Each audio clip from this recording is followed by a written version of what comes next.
Today I am making the video of Honda Civic, Honda Jazz. That's the problem is in the error codes, car not starting, is F is showing, and when we going to diagnose this car, and these two code is coming 0919 and 090.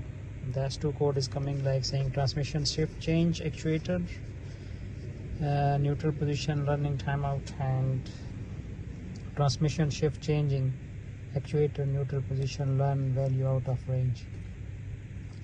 That's two code is coming. When I'm trying to clear the code is still there and I can't clear the code.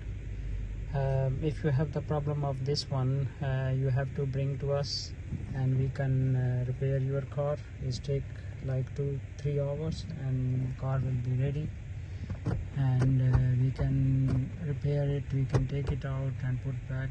My phone number is 07402536382. We are in Hounslow and my phone number is 07402536382. This is the same code coming in a Honda Civic and Honda Jazz, both of them. My name is Terry. My phone number is 07402536382. You can contact anytime and we can solve your issue. Thanks for watching the video.